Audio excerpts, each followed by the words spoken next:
बिस्मिल्लाहिर्रहमानिर्रहीम। अल्लाहुम्मा सल्लि व सल्लिम अला सय्यिदिना मुहम्मदिन व अला आलि सय्यिदिना मौलाना मुहम्मदिन व बारिक व सल्लिम सलातु व सलामुन अलैका या रसूलल्लाह सल्लल्लाहु तआला अलैहि वसल्लम। मुर्शिद के आदाब तरीक़त के उन्वान पर जो मैं अर्ज़ कर रहा हूँ, आज जो है 35 नंबर से शुरू होगा इंशाअल्लाह।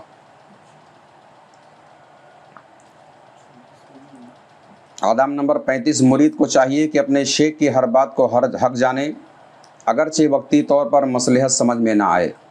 यानी शेख जो हुक्म दे उसको सच्चा माने, अगरचे उसके समझ में आए या ना आए। नंबर 36। शेख की खिदमत में अक्सर हाजिर रहने वाले मुरीदीन, जो अक्सर व बेशतर करीब होते हैं, वो बहुत पास पास रहते, अक्सर मिलना जुलना उनका ज़्यादा रहता है, तो वो मुरीदीन जो कभी कभी मिल पाते हैं, उनसे अपने आप को बरतर कभी तसव्वुर ना करें। वो लोग जो बार बार मुलाकात जिनसे हो जाती है, और कुछ ऐसे हैं जो कई कई महीनों नहीं मिल पाते हैं, तो उनके दिल में कभी ये ना पैदा हो कि यार मैं उससे अफजल हूँ। क्यों? कि कभी कभी ऐसा होता कि दूर वाला वो चीज़ हासिल कर लेता, करीब वाला हासिल नहीं कर पाता। वो तो उसके तलब, उसके ज़र्फ़ की बात है। जैसे कि हज़रत सुहैब रदी अल्लाह ताला अन्हु और हज़रत सलमान फ़ारसी रदी अल्लाह ताला अन्हु एक रोम से आए और एक फ़ारस से आए। उन्होंने नबी पाक सल्लल्लाहु ताला अलैहि वसल्लम से जो कुर्ब हासिल कर लिया, जो फैज़ हासिल कर लिया, अबू जहल और अबू लहब पड़ोस में रह के भी ना कर पाए जी। बात समझ? तो बात यहाँ तलब की है। तलब थी उनकी, तो रोम और फारस से भी आके लोगों ने हासिल कर लिया, और तलब नहीं थी तो करीब रह के भी कुछ नहीं कर। यहाँ दूर और फासले का मकसद नहीं है।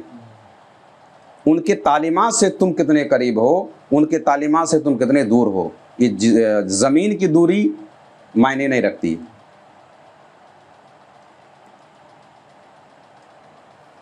नंबर 37। हज़रत यूसुफ अजमी रहमतुल्लाह ताला अलैह फरमाते हैं कि जो मुरीद बिला उज़्र, बगैर किसी वजह के महफिल ज़िक्र से दूर हो जाए या छूट जाए, भाई कोई उज़्र ना हो उसके नफ्स की, अपनी कोताहियों के नहीं जाऊंगा, ये है वो है करके, तो अब उसको चाहिए ताकि दोबारा महफिल उसको ज़िक्र के मिल सके। ये बहुत सारे लोगों के लिए ज़रूरत है कि जैसे कि एक मजलिस, आज ज़िक्र की महफिल में कोई शख्स नहीं आया और कोई उज़्र नहीं था, बुखार भी नहीं, सरदर्द भी नहीं, कोई ऐसी वजह नहीं थी कि जिसमें आने के लिए रुकावट बने, तो भी अगर वो नहीं आया, तो अब ये अदब भी है, उसका इलाज भी है। वो क्या है कि फिर वो अपने पीर भाइयों के सामने अपने आप को जलील करे।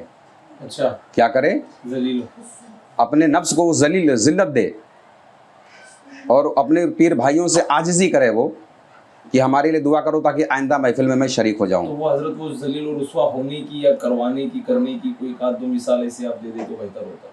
जैसे कि वो अपनी असल बता दे कि मेरी नफ्स की ख्वाहिश को जैसे मैं नहीं जा पाया, मेरे पास कोई उज्र नहीं था, लेकिन उसकी आदत ऐसी होती है कि जैसे आप पूछोगे सिराज क्यों नहीं आए, तो मैं मार्केट चला गया था, बराबर, जबकि मार्केट नहीं गए। तो वो बंदा जब अपने नफ्स की असल शरारत बयान करेगा तो नफ्स खुद ही जलील हो जाएगी।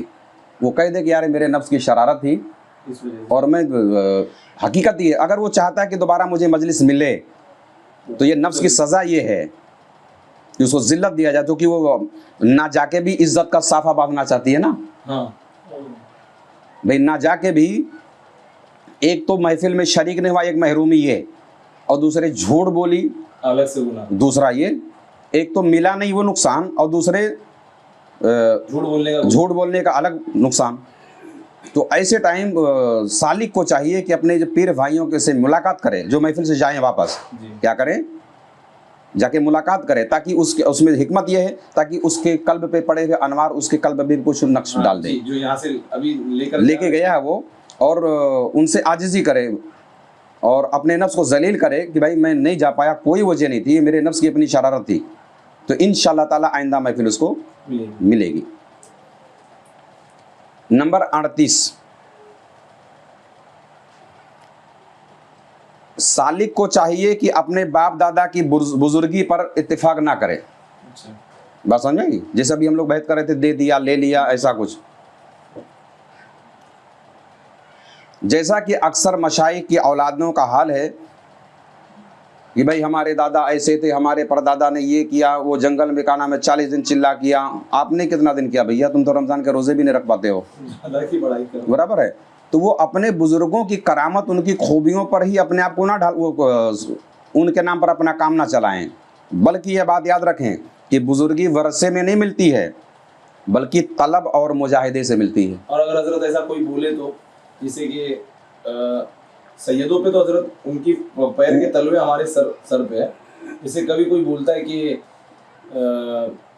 मतलब मैं ये घराने से हूँ, मेरी दुआ इतनी काम आती है, और बज़ाहिर तो कुछ चीजें उसके अंदर नजर नहीं आती जो कि मतलब एक सौलेह आदमी के अंदर होती है। सादात जो है उनका एहतराम तो हजरत है, नस्ल नबी की वजह से है, ठीक है, हाँ जी, कि हमारे नबी की आल है, हमारे लिए मोहतरम है वो जी, उनका हम हर मामले एहतराम करेंगे। इस जुमरे से सादात को हटा दिया जाए, ठीक है। अच्छा भाई उनका एहतराम तो हमको करना है, वो कुछ करे ना करे हमको क्या नुकसान है? ये तो मैं तालीम कर रहा हूँ ताकि आप लोग आगे बढ़ो, ना कि किसी को तनकीद करो। नहीं हजरत, मेरा पूछने का मकसद ये नहीं था। हाँ, तो अब जब आपने कहा कि इसको हटा दिया जाए इस जुमरे तो ये नहीं समझे। अब एक बात बताओ, जैसे मिसाल के तौर पर एक सैयद साहबी हैं जी, वो कुछ रियाजत नहीं करते, उनको मालूम भी बेचारे को नहीं है, ठीक है। बहुत सारे हमारे इल्म में ऐसे है कि मतलब उनको मालूम ही नहीं है।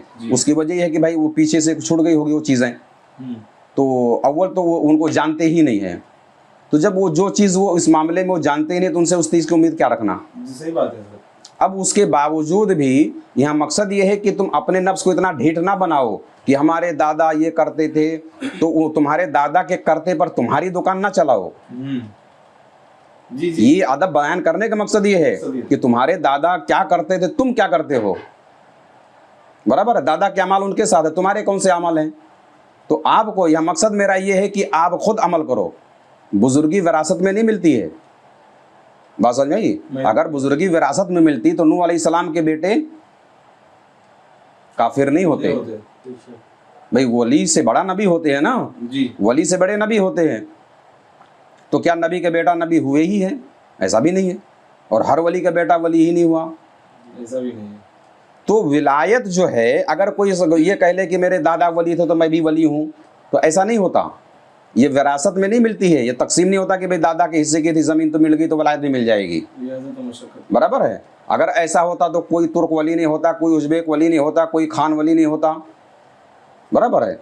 विलायत जो है ये तलब और मुजाहिदे से हासिल होती है, अल्लाह की रहमत उसकी नेमत से होती है,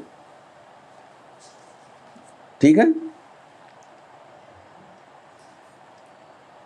नंबर 39,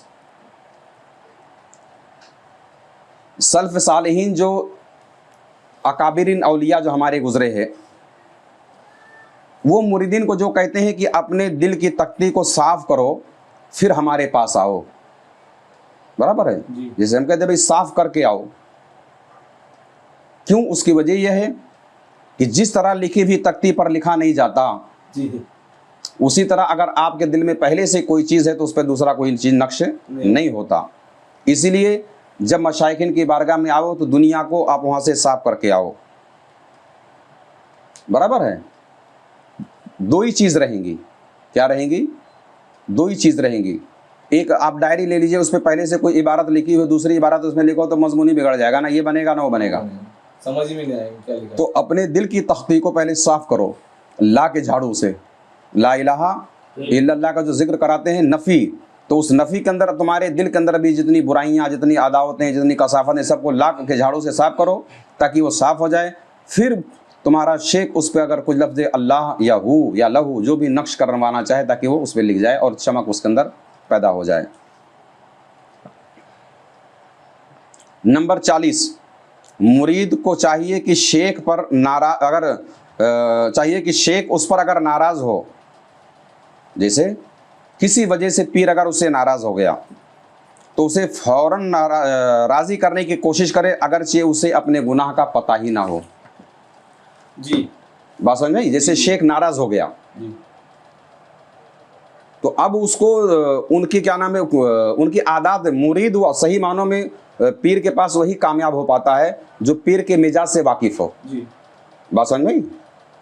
उनके मिजाज से अगर वो वाकिफ़ है कि इनको अच्छा क्या लगता है, बुरा क्या लगता है, इनकी सोच कैसी है, इनकी आदत कैसी है, तो ये नफ्स मैं आपको बता रहा हूँ, ये बड़ी खूबी की बात है कि किसी को आप हमारे क्या नाम है मेरे मिजाज को नहीं जानोगे, तो अपने मिजाज से जब काम करोगे तो हो सकता है मेरे मिजाज के खिलाफ हो वो। जी तो यही हाल मुरीद और पीर का होता है। अगर पीर किसी वजह से मुरीद पर नाराज़ हो जाए, अगर से पता ही नहीं चला यार नाराज़ क्यों है, मेरी गलती क्या थी। मेरी गलती क्या थी, तो भी उनको आप राज़ी कर लो, जी ठीक है, इसी में आपके लिए भलाई है।